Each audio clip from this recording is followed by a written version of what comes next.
What's going on, everyone? I'm Julian, and this is the Inside Scoop podcast. I have been waiting for this all season long. Myself, joined by John Conley, we are doing a boys AA section preview.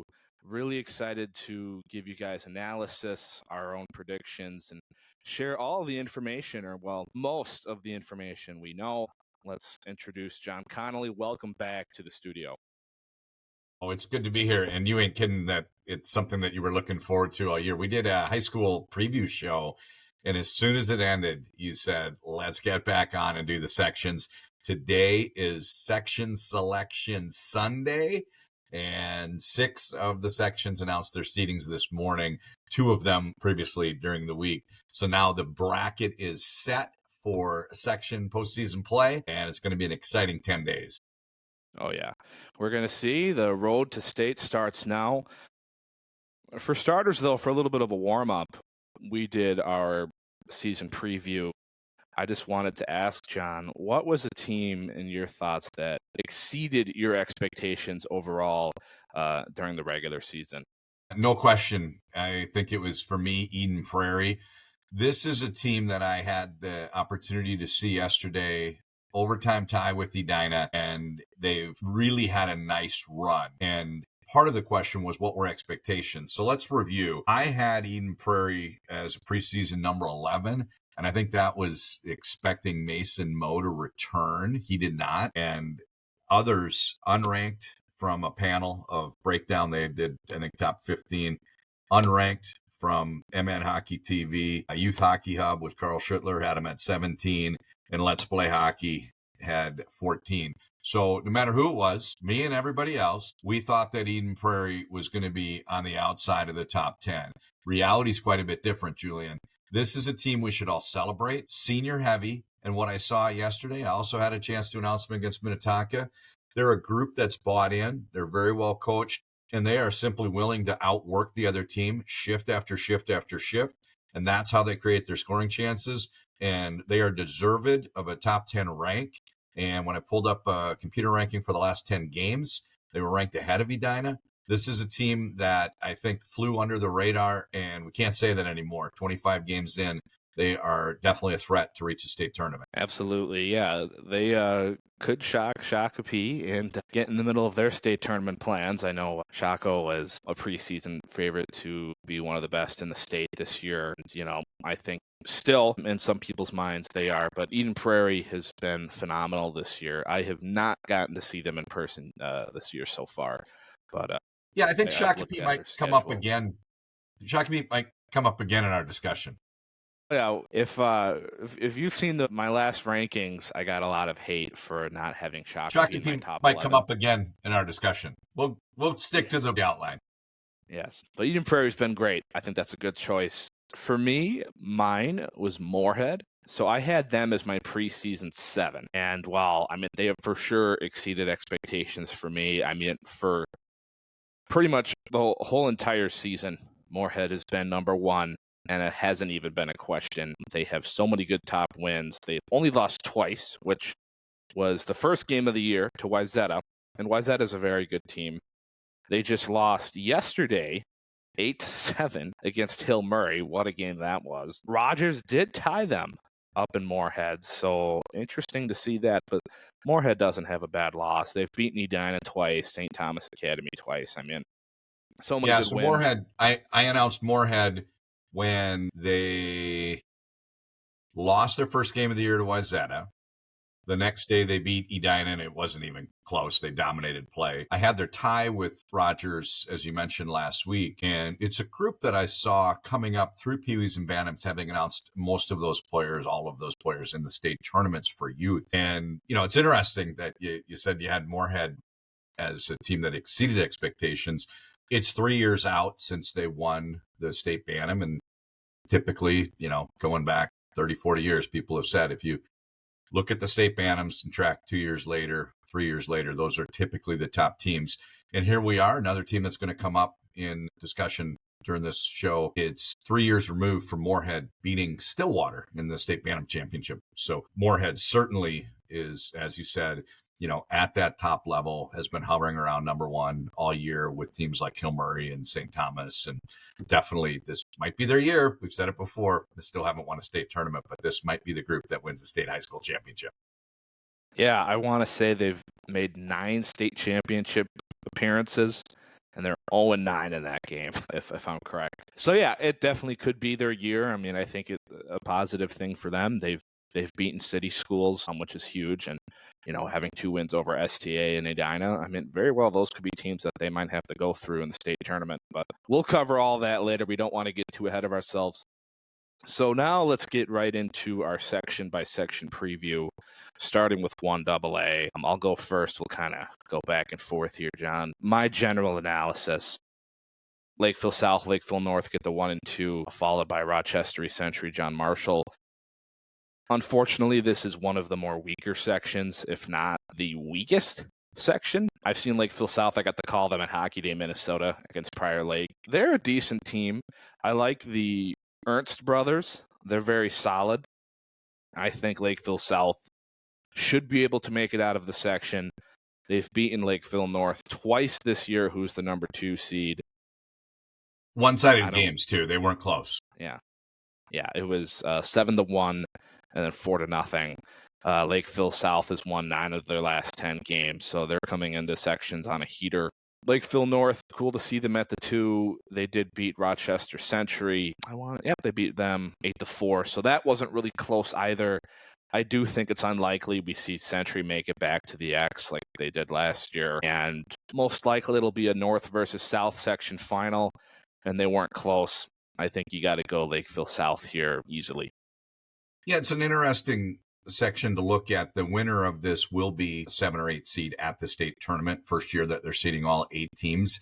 In the past, they would have gone unseeded, and now they're going to be designated as one of the bottom 2 teams. So that's a team that we don't expect to have a lot of a threat at the state tournament. However, this is pretty fun to look at.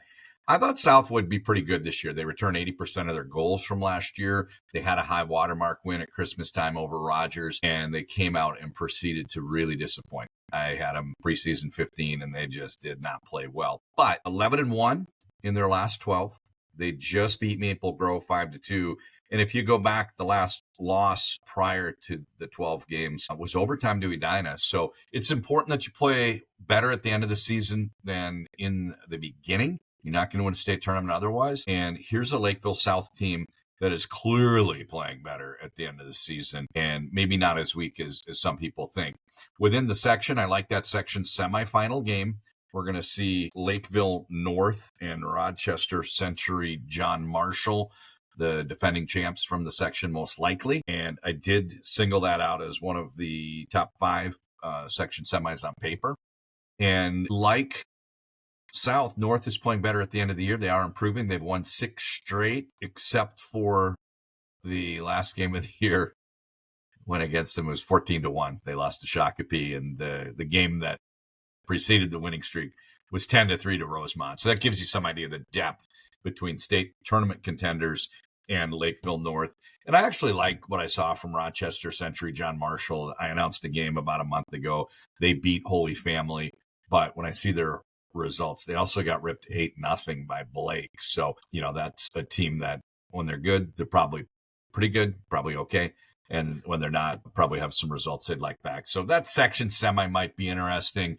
Can the winner of that throw a scare at Lakeville South, as you point out? Probably not, but Lakeville North-South would be a rivalry game, and nothing is given. Teams after it at this time of year. So I think that's the story, what to watch with Section 1. And one player I need to see, huge numbers for Gunnar Conboy out of Lakeville North. If I ever announced him in youth hockey, I don't recall, but probably one of the state's better sophomores. And I need to see him because he had a great year, and it's, flown under the radar for someone that lives in the West Metro like me. Yeah, it should be a really good matchup, North and Century most likely. Like you said, it's never a given. You got to earn it. But I think all the arrows are pointing to South. We're going to move on to Section 2AA. I cannot wait to break down this section, John. So I mentioned this earlier.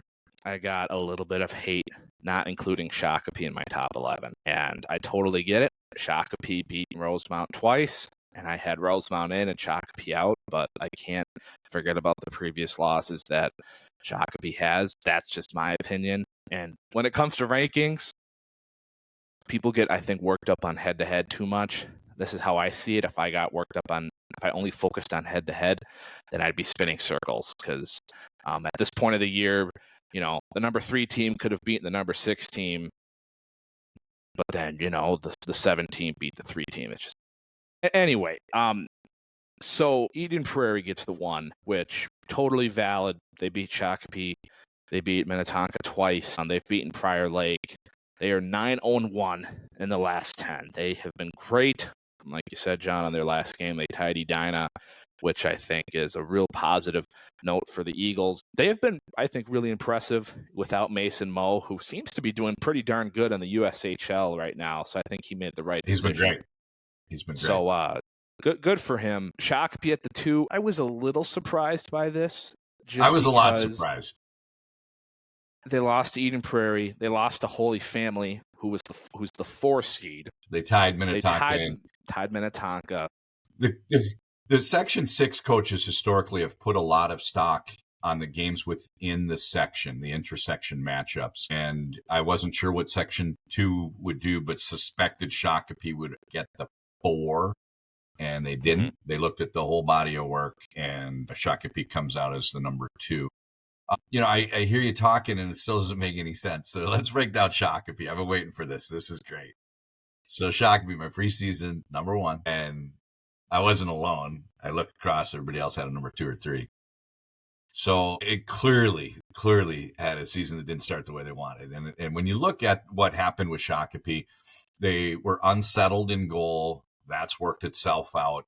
They had some players that had transferred in. They had to figure out what were the roles of the players and the line combinations. They had a lot of attention on them. They're on Dream State, which is a distraction from every team that's ever been on it. Just talks about the ever-present cameras. And they had a star on their calendar looking forward to Hockey Day Minnesota, where they faced Maple Grove. And in that environment, they lost a game to Holy Family. I announced it.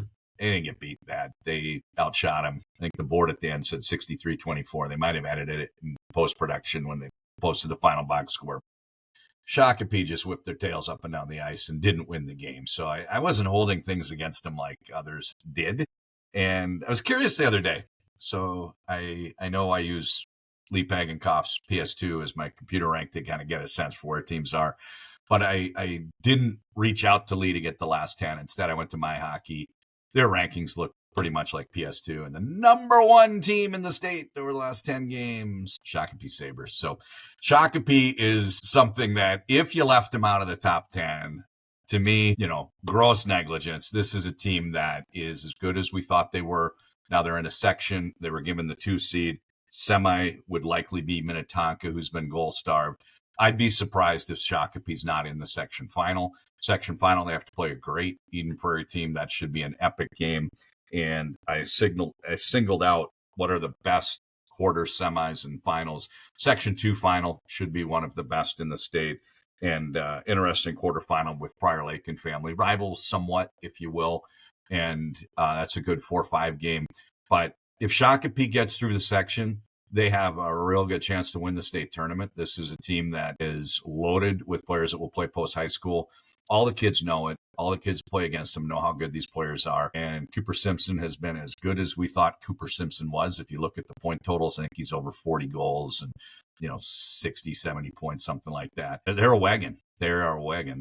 They had stumbles. Their low point was a complete debacle over Christmas break. I saw them get beat by Benilde, and they looked completely out of sorts. And I really think that was a turning point because they've been great since then and taking care of pretty good teams like Rosemont handily. So I never gave up on Shakopee, and I think they'll surprise people in how easily they reach the section final. I do think they probably beat Eden Prairie, and if they get to the state tournament, then everybody gets to see it on full display. So I may have egg all over my face, but we are really far apart in our prognosis for the Sabres.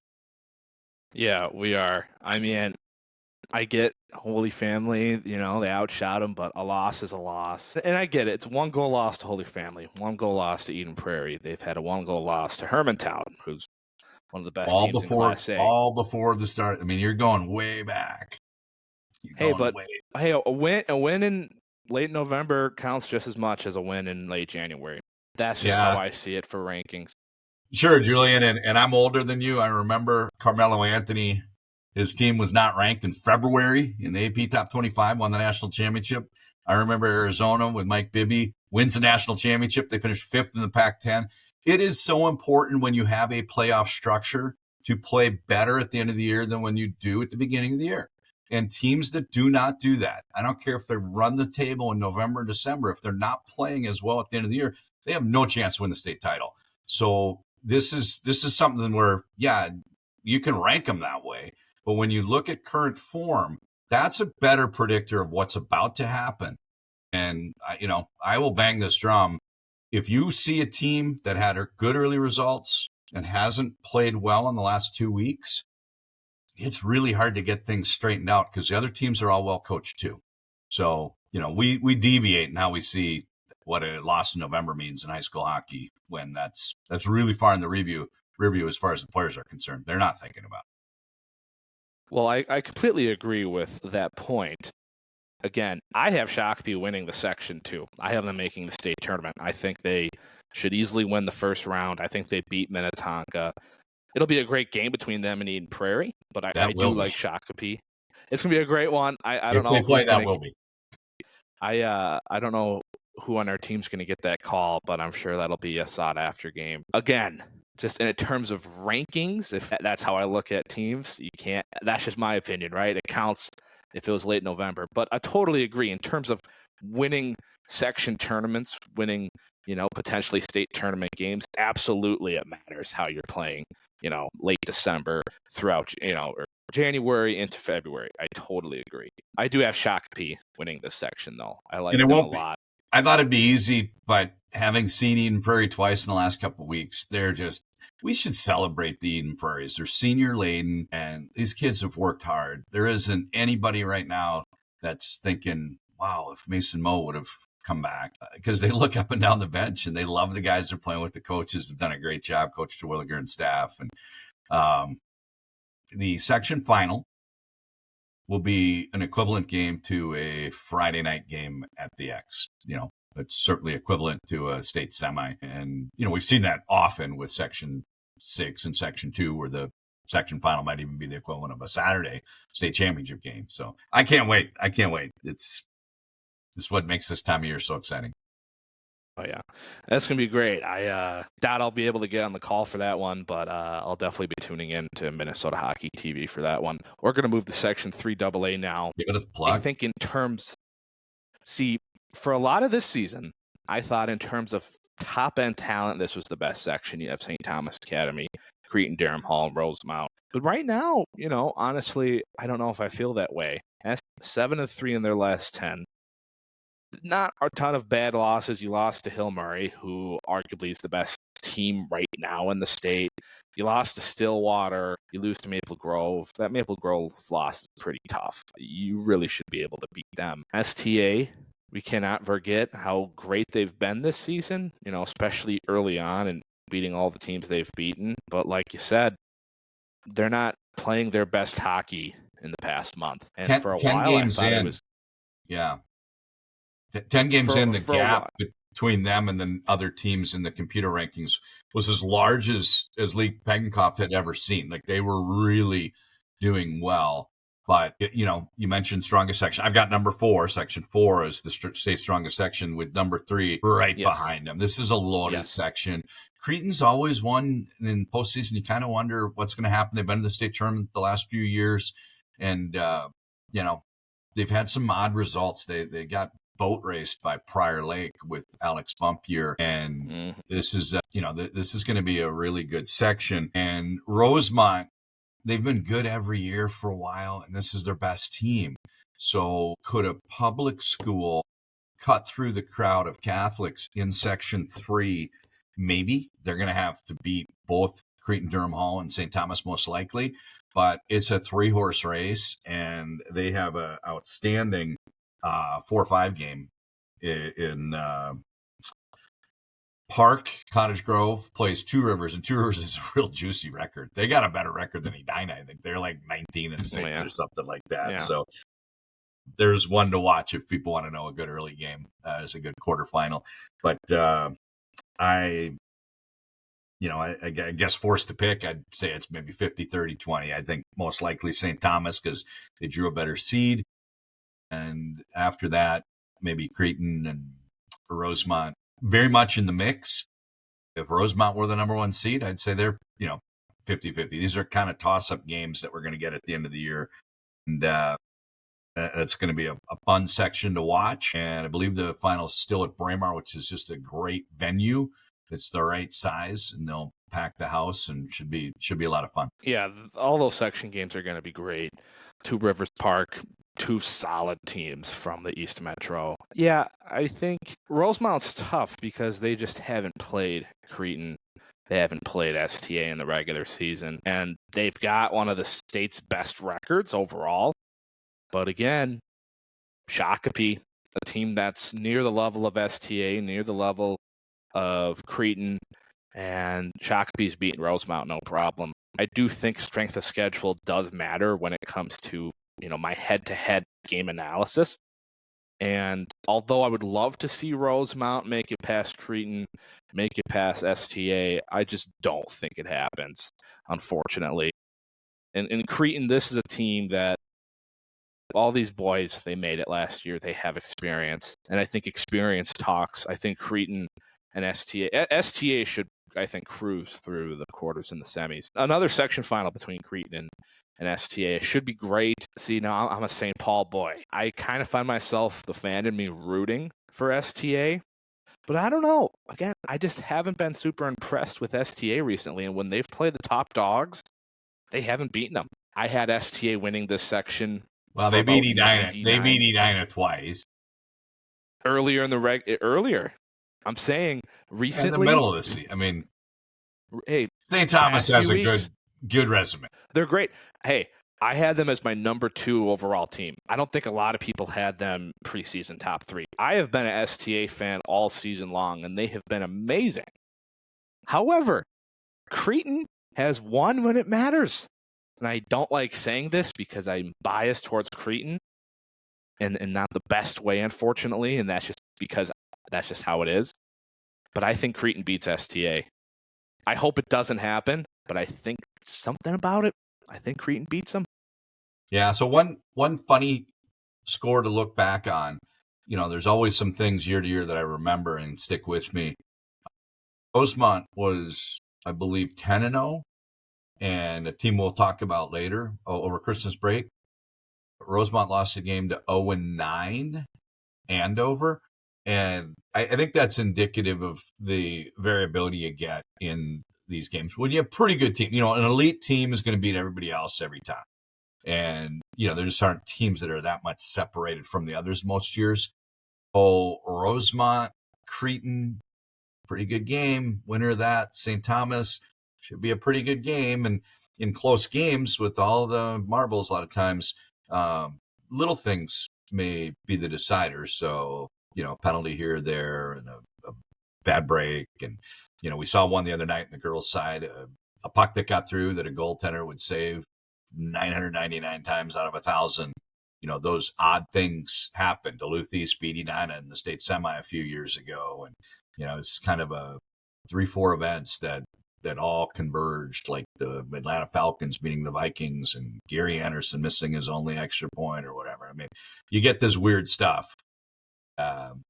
Anyway, Section 3 should be one of the great section finals. I think 4 of these section finals, 2, 3, 4, and 6, will be all equivalent to state tournament Friday night game, state semifinal.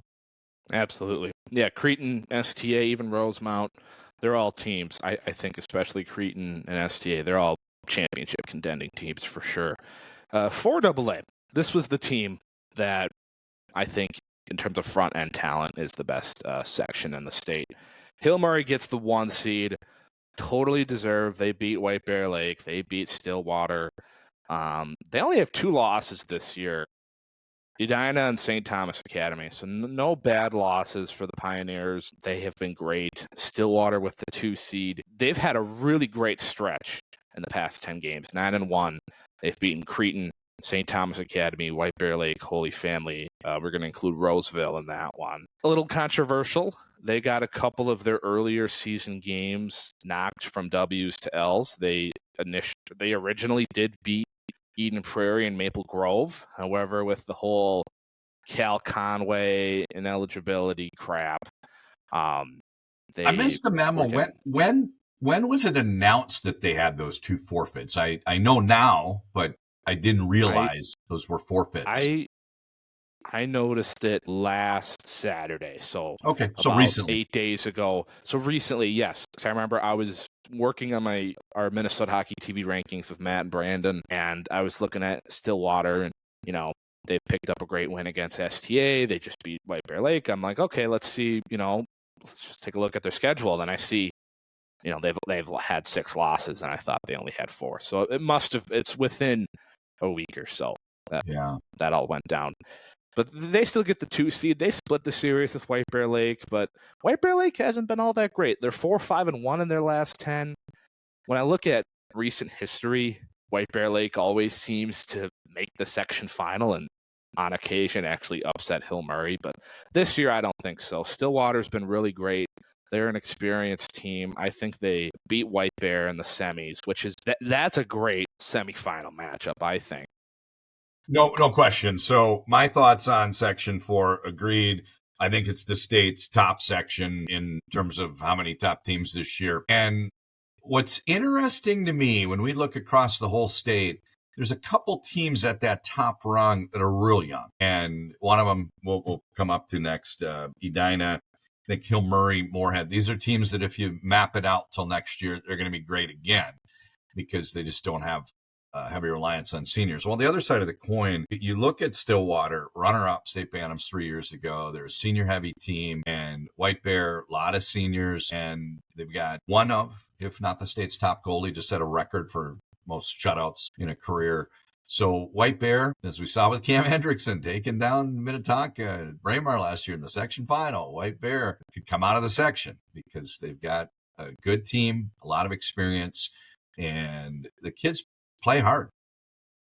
They know their senior year is the swan song, for a lot of them. Some of them go play another sport in college. Some of them, they're off to just be a general student. Some of them, they might have some post-high school hockey plan, but it doesn't matter what their faith is. They're all looking at it as they really want to leave their mark. So Section 4 is going to be a lot of fun. The final is always a great game at Aldrich, and Hill's really a great team, but they are young. And in some of these close games, just it's not a given that Hill Murray reaches the state tournament. Computer ranked last 10 games, Stillwater's number 2 team in the state. They're currently on very good form, and I'm curious to see what happens. I think there's a lot of similarities in terms of betting odds with 3 and 4, where that 1 seed's important. That's going to be instilled as a favorite, but handicapping the race, 2 and 3 are very much in the mix,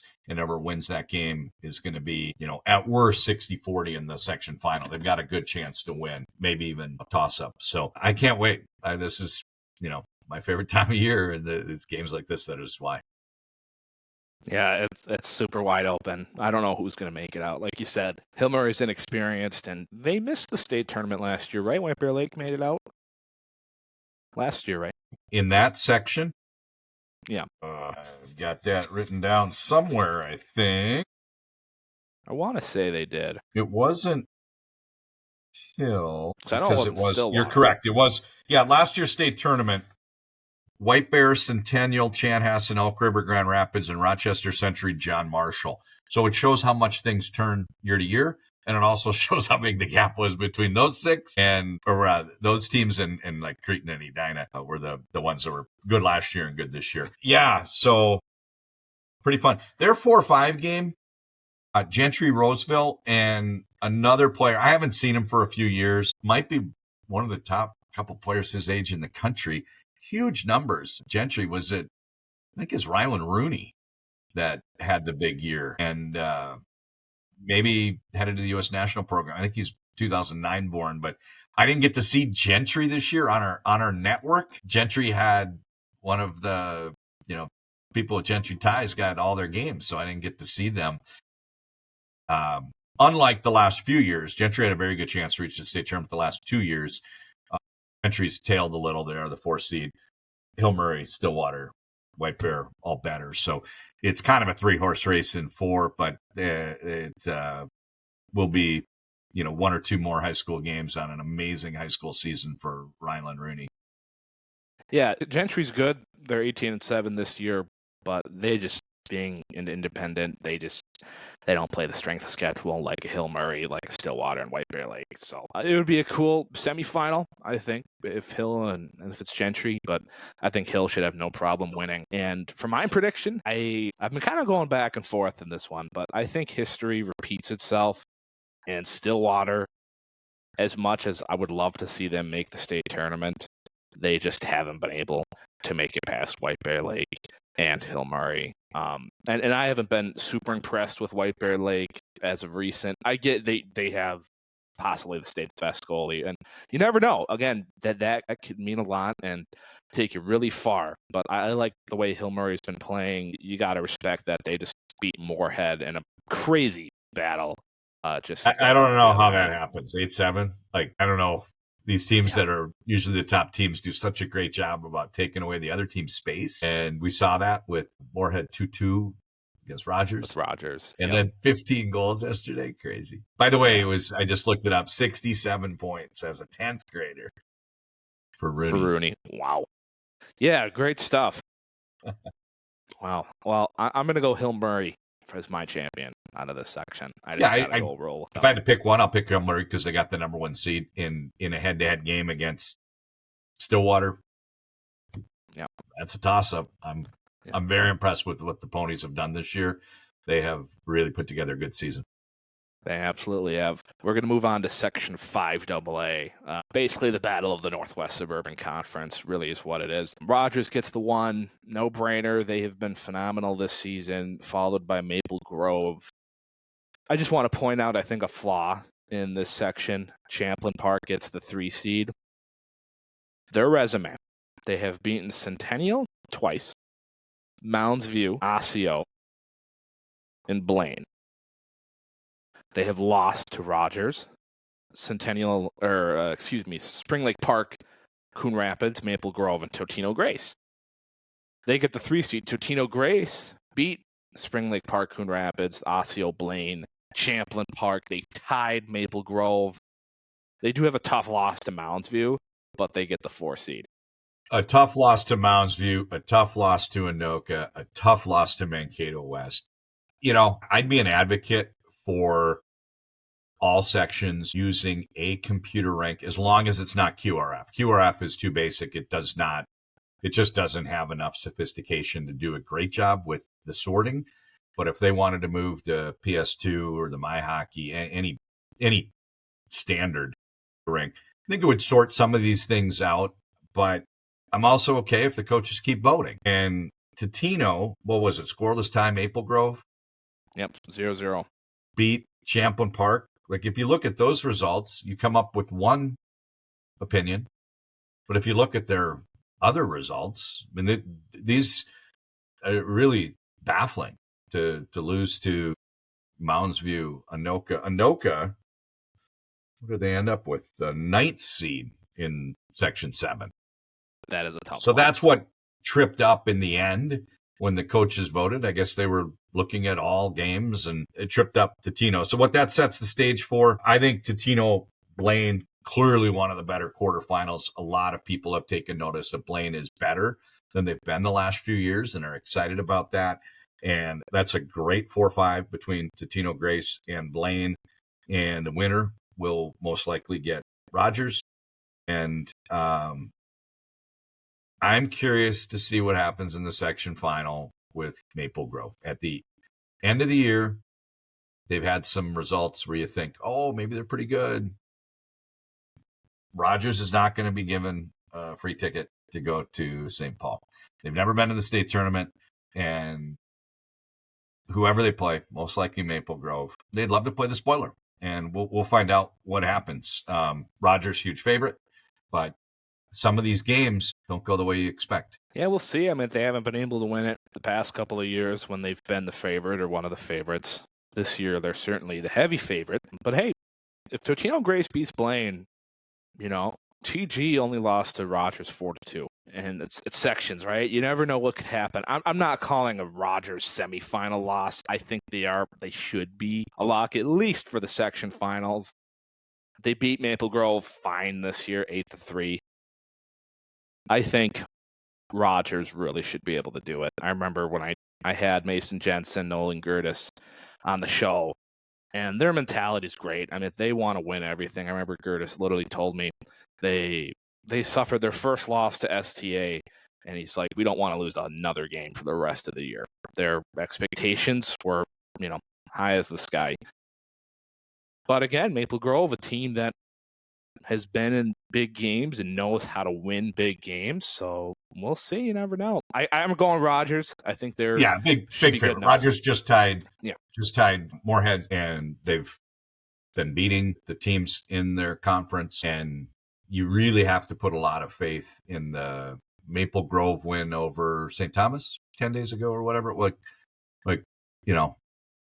You have to ignore a lot of games to look at Maple Grove in that way. So anyway, I think if Rogers reaches the state tournament, they're a top 4 seed.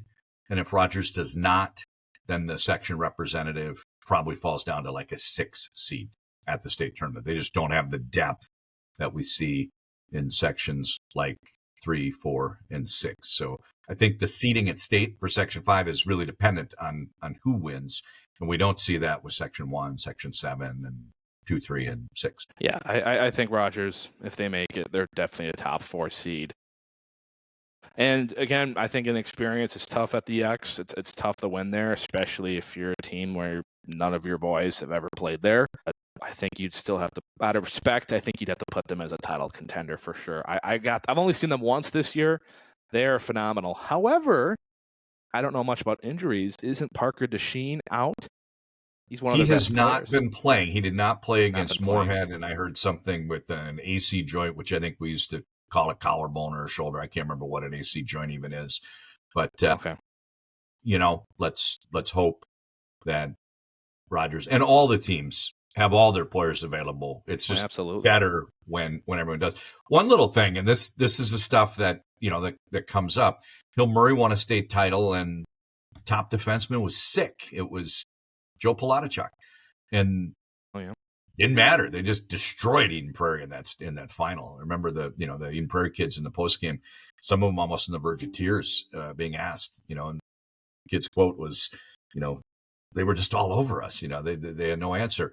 And then last year in the state tournament, I can't remember which Edina defenseman was out for a game, and I believe it was Vellner, but don't quote me on that. But I vividly remember in one of the games, Dylan DeBook had to play heavy rotation, and the night before was a shifted period. And you would never have known watching the game. Those are some things that make for great stories, overcoming these types of injuries. But in my heart of hearts, I don't want Rogers to have to overcome the loss of Parker DeShane, who's got 60, he's at 50 assists or something like that this year. I want to see all the team's full strength. So that's one to keep an eye on. I'd heard that the injury itself was considered minor, whatever that means.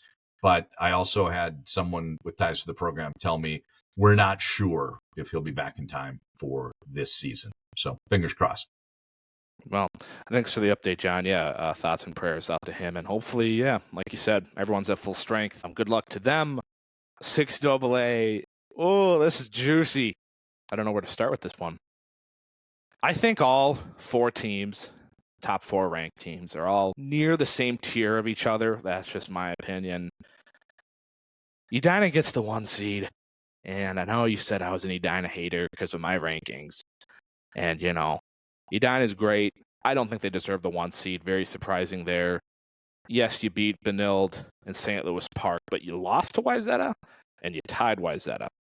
You didn't play Holy Angels. It is what it is. It kind of feels like, though, Edina got the 1 seed because it's Edina. I'm not afraid to say that. Wayzata gets the 2. Again, that's fine. I think it's interesting, though. You beat Edina, tied Edina, you beat Benilde.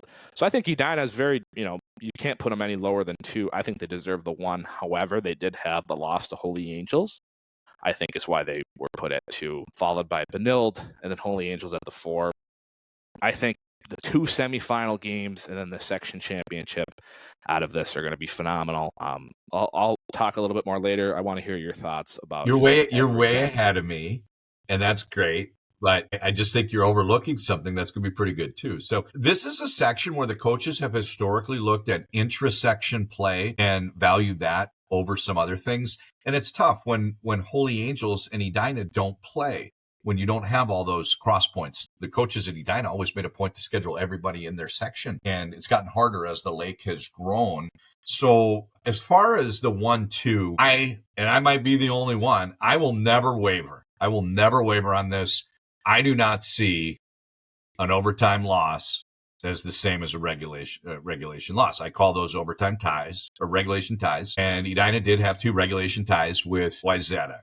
Now, did others look at it the same way? I don't know. I've never really heard any traction for my thoughts on that. But I think an overtime loss and a loss, to me, 2 different things. I think they're regulation ties in my mind. And Edina has overtime win over Lakeville South. I remember when Edina beat Hill Murray. I graduated from Edina, for those that don't know. Edina beat Hill Murray 3-2. And I said, to me, still a tie, regulation tie with, you have to pick a winner, and that's what the overtime is.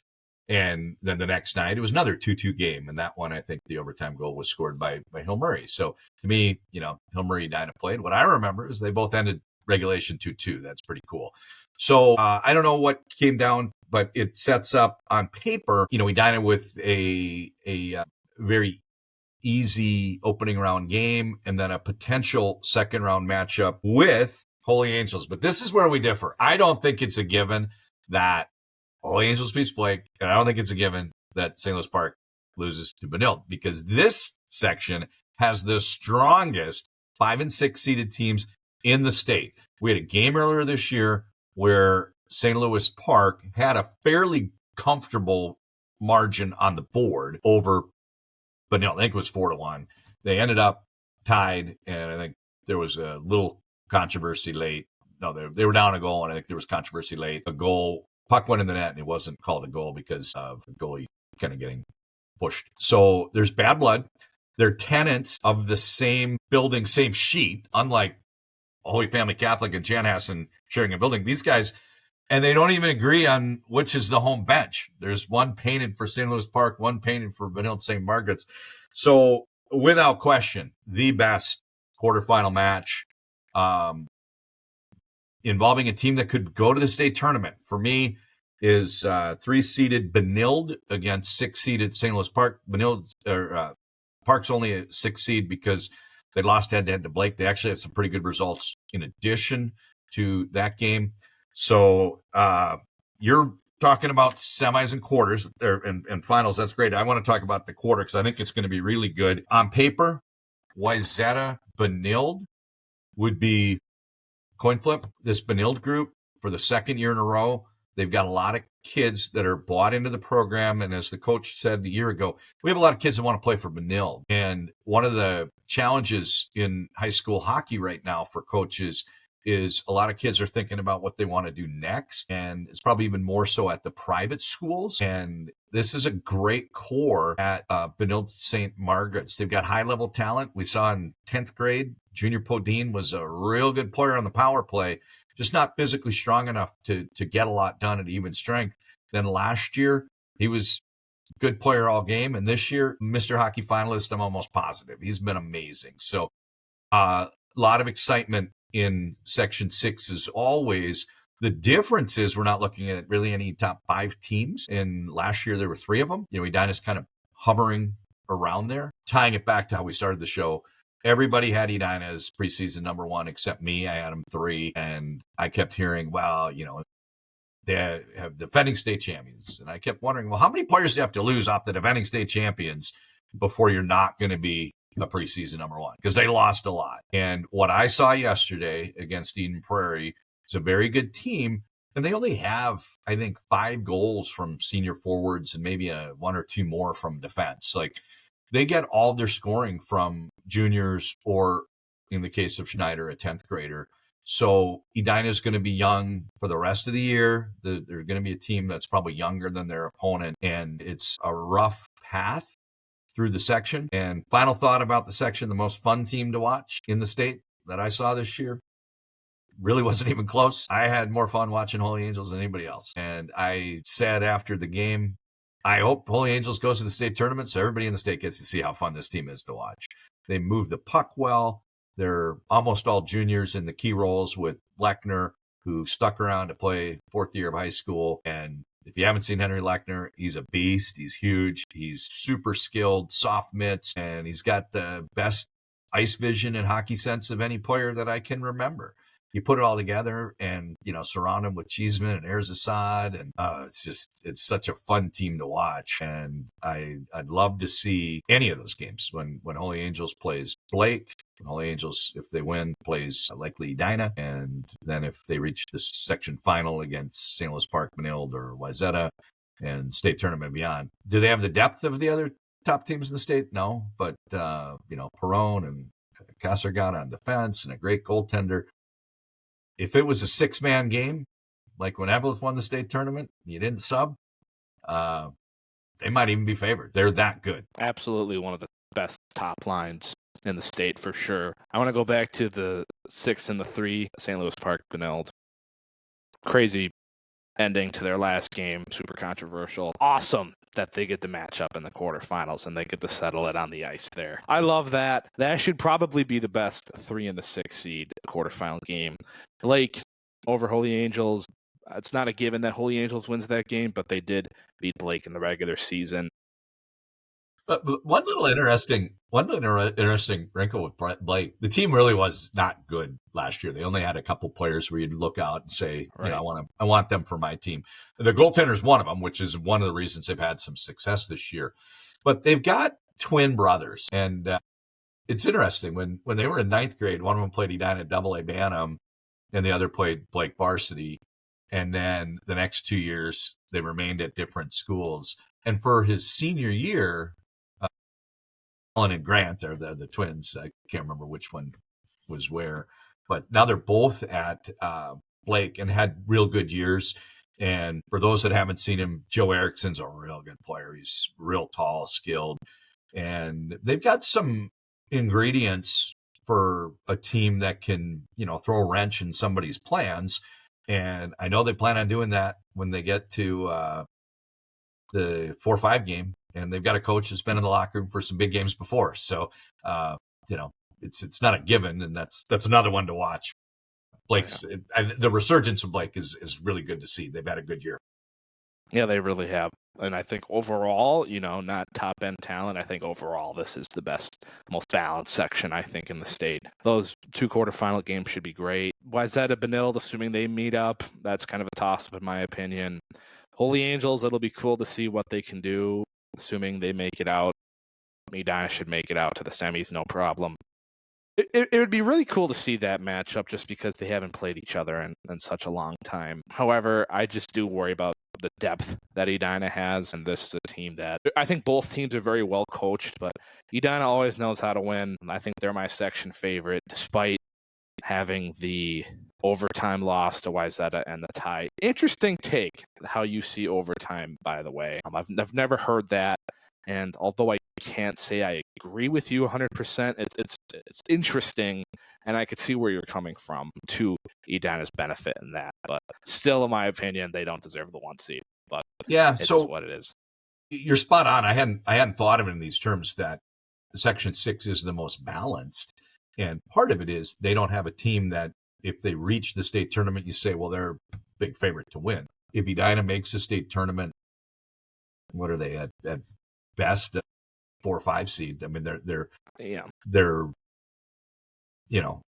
I I love Edina, and I would never bet against a Kurt Giles coach teams. He's seen everything in high school hockey in the years he's coached, so he's not unprepared for anything, and that's a huge advantage coming down the stretch. But one of the reasons it's balanced is Edina's not where they were last year. That they're not that much separation from like the 10th best team in the state. And last year, and other years, it's been several goals, and Edina's. I'll keep going back to it. They beat Lakeville South in overtime not that long ago. I mean, middle of the season. That was and that's just it's not a surprise with the younger team that those are some of the challenges they've had. Anyway, Edina the favorite, but 4 teams could reach the state tournament, in my opinion. And I like the way Benilde, I saw Benilde at their low. I think they probably like to play Stillwater again. And I've seen Benilde at some of their higher marks. That's a team that they looked really good when they beat Shakopee. Shakopee couldn't get anything going against them. Anyway, it's a crowded section, and any of those semis would be equivalent to a state quarterfinal, and certainly the section final would be equivalent to a state semifinal. It's a really good section. So you're right, most balanced. Yeah, absolutely. It's going to be great games. Super excited to see how that all plays out. We could keep talking, but we got to move on. 7AA. We're going to the north. We didn't really touch up on this section really a whole lot in our regular season preview, so I do want to give some love for 7AA. Rock Ridge, Grand Rapids, and then Andover. Andover, I think, is the dark horse in this section. So crazy favorite. Dark horse favorite. Which is my way of segueing to. I put this down as the most wide open of the sections for 2 reasons. One, there's no top team, and 2, you can make a case for a few different teams. My preseason pick was Rock Ridge. I didn't really talk a lot about it on our preview show because I just thought whoever goes from Section 7 is probably a bottom seed when they get to state. Nothing really changed this year. Every time Grand Rapids had chances, they have a good schedule. Every time they had a chance to look like they were better than a 20th ranked team in the state, they failed that test. And I don't see them having an easy run through the section. And Andover at least can say, if you throw out the first 10 games, we're not that bad. So I guess Andover is probably the favorite. I'd like to see Rock Ridge. What a great story, merging those 2 programs and 2 schools. And if Grand Rapids gets there, good for them. And certainly, an outstanding goalie. But I see it ending in the state quarter for whichever team gets through. Yeah, I totally agree. I think I've been pretty high in Rock Ridge just because they have been really consistent this year. I've actually had them inside my top 11 rankings for a while now, and I like that. Some people, yeah, I've heard mixed reviews. I've heard a lot of people really like that. I've gotten some crap for it, but it is what it is. Just my opinion. Grand Rapids, I've also had them in my top 11 at the beginning stages of the year, but like you said, when they've had opportunities to play, they play a very tough schedule, but when they've played those big teams, they really just haven't been able to beat them. They're 3-5-2 in their last 10, so they're not, honestly, I think they're, between them, Rock Ridge, Andover, I think they would be my 3rd favorite to win.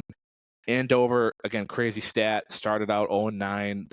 In that 12-4 stretch, they've beaten Rogers, which was more recent, which is huge. You beat Maple Grove recently, which is great. You beat Rosemount Holy Angels over the holidays. You beat Grand Rapids in the regular season as well. I don't know what it is, and it'd be awesome to get Pete Anderson, who's our primary broadcaster for Andover, and get his thoughts, because I'm sure he knows more about them than almost anybody in the state.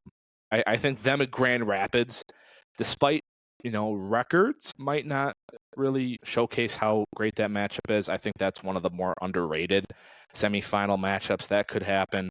I like Rock Ridge. I think being the 1 seed gives them the advantage. They have a pretty clear-cut road to the section final. I would love to see Rock Ridge make a state tournament. However, I think just based off the strengths of these teams, very unlikely whoever makes it out of the section wins a quarterfinal game. They'll most likely get the 6 or the 7 seed.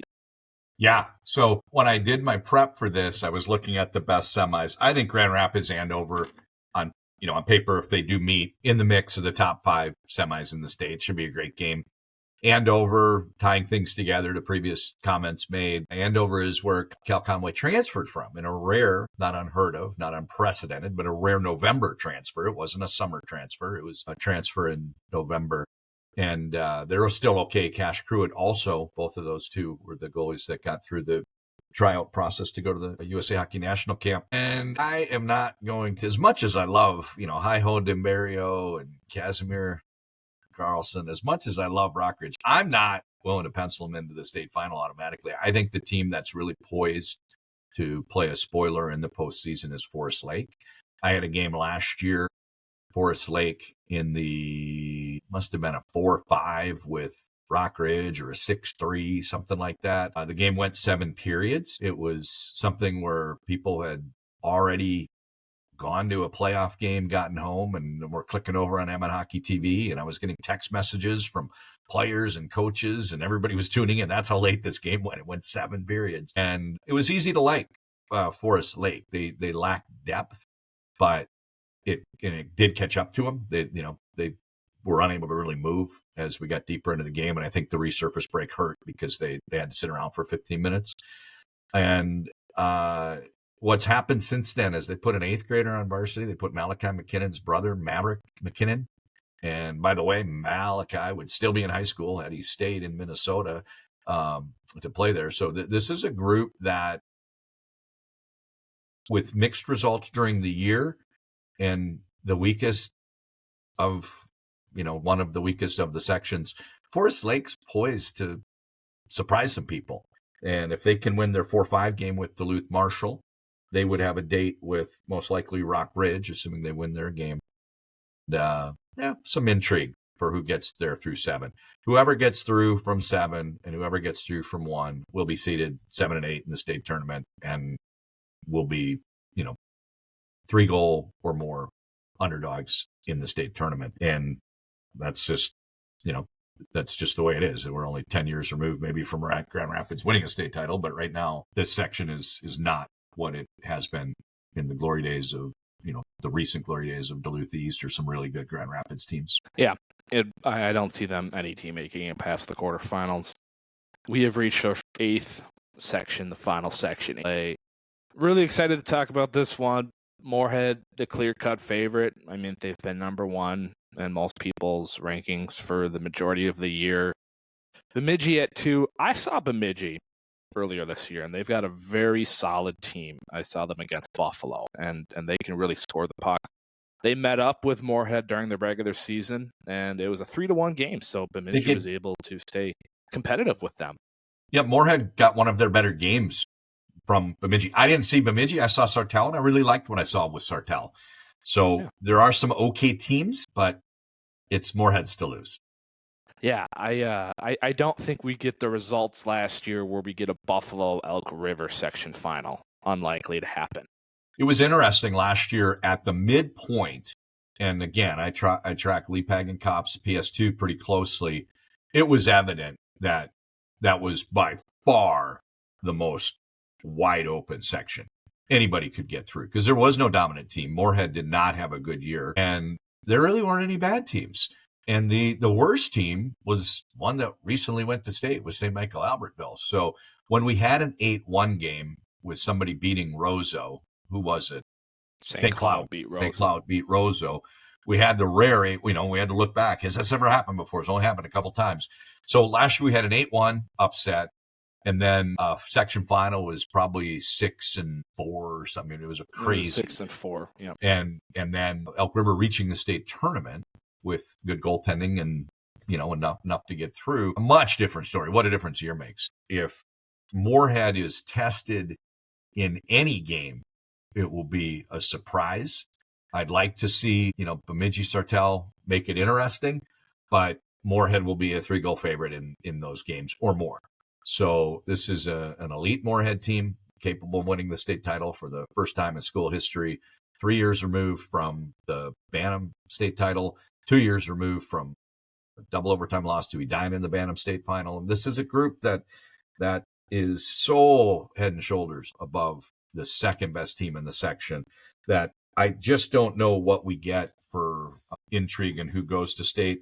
but I do think there's a juicy quarterfinal with Elk River and St. Michael Albertville. You're more familiar with them. I just noticed their results recently and thought, here's a team that's probably going to be a surprise to some people in the section matchup. I just think their results, they had a close game with Edina even late in the year. So St. Michael Albertville's doing all right. Yeah, a lot of these teams I've seen just because I cover a lot of Buffalo and Elk River for announcing. I've called almost every home game for Elk River this year. They've got a very solid top line who's young. 2 juniors and a sophomore. You have Logan Rustad, Tristan Creesh, Luke Petra, all very solid. And then to top it off, you have Gavin Grenick, who I think is one of the state's best goalies, or at least you can call it in the Northwest Suburban. That 4 and 5 matchup with STMA should be great. I also called the game STMA beat Buffalo, where Tanner Esterberg scored 6 goals. That was a really cool game to see and performance from him. I think I'm trying to get my hands onto that 4 and 5 game Tuesday night. That's going to be a really fun one. If Elk River wins, they only lost to Edina by 1. Unlikely, probably won't happen, but Moorhead, they're making the semifinals. They could give them a run for their money.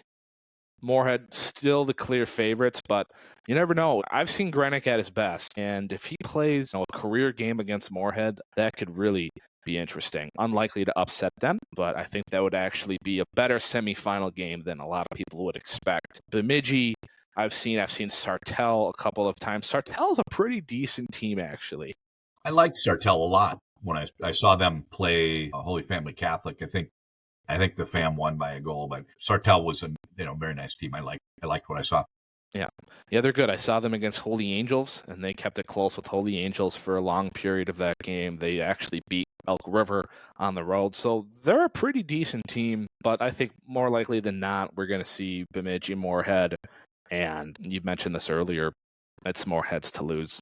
I don't think we kind of saw a fluke for Moorhead last year, and this year I think they're out. They're hungry, and I think they know that not only should they win this section, they seriously could win the whole thing and bring a championship up to Moorhead for the first time in school history. Yeah, you mentioned you mentioned having a chance to see all the furniture and things, home games for Elk River this year, and what a good goaltender Grenick is. First time I saw him, I didn't know he was in 7th grade. He was in 7th grade. He was the AA Bantam goalie for Elk River and played so well in a regional tournament over in Woodbury that he almost got them to the state, to the region. No, that was the region. I saw him in a region. He almost got him through regions to the state tournament, which was really crazy because he was very small as a 7th grader playing against predominantly 9th graders. So he's always been a good goalie. I didn't realize he was, I was doing some preseason work this year. I thought, I can't believe he hasn't graduated. Turns out, first time I saw him, he was a 7th grader. So he's a great goalie and had a large part in them reaching the state tournament last year as a lower seed. Differences this year, we do have, King of the Jungle and Moorhead, which missed the section championship game for the first time ever last year. It was something like a 25 game. It was 20 plus years they didn't make the state, which is incredible.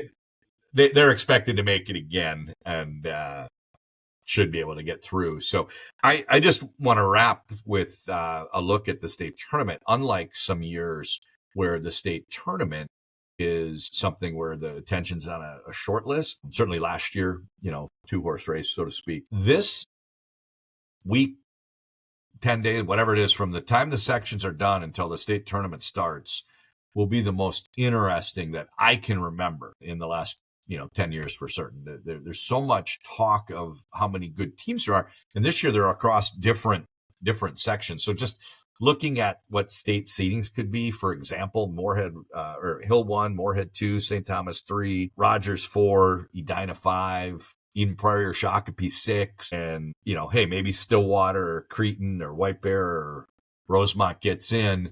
It might change the order on those things, but, you're looking at some incredible quarterfinals involving 2 top 10 teams at the state tournament. And that's something that we don't get every year where, all 2 of the 4 quarters involve 2 top 10 teams. Usually you have a plucky upstart trying to pull an upset and, we'll probably get that out of section 1 and 7.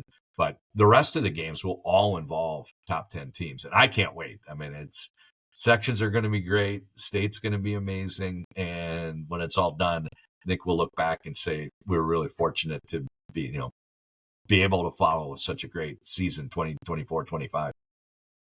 Yeah, this season has a lot of opportunity to bring in a lot of really great teams, assuming all sections, the favorite in those sections, assuming they win, we're gonna be good, especially for that 4 and 5. Assuming Edina and Rogers makes it, that would be one hell of a matchup. I even think Eden Prairie or Shakopee, if they go up against, predicted right STA, that would be one pretty good game as well.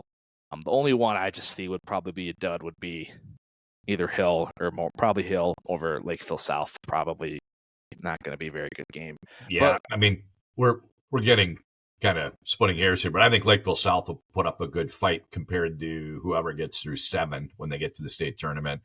And I don't really think it matters if it's, Edina getting out of 6, because any one of those 4 teams would be in a great game with, a 3 or 4 seed as the 5 or 6 seed. So, and who knows, if there's some upsets, maybe Edina can crawl up into the top 4 for seeds. But, I just think that the Section 6 team at the XL on Thursday is going to have an amazing game on paper, and I'm sure it'll be just as good on the ice. Section 2 team, same thing. It's a fun time of year. So thanks for having me on. Yeah, thanks, John. Everyone, we appreciate you listening. I hope you learned the inside scoop about boys AA hockey, and stay tuned, John. Hopefully you're with me. If once sections get done in about 10 days, if you want to do a little state tournament preview and a section recap, I would love to have you on. Well, I know I'm getting an invitation back when Shakopee loses a game, so you can throw it back in my face, and I will deserve that, because I have been riding the Sabres in spite of a sketchy start to the season. And, we see things the same way in some areas, we diverge in others, and in no place is it wider than our forecast for Shakopee Sabres hockey. Yes, I'm expecting when they get popped to get an invite. I'd love to come on anytime, Julie. All right. Thanks, John. We appreciate your time. All right. Thanks, everyone, for listening. Have a good one, and we'll talk to you later.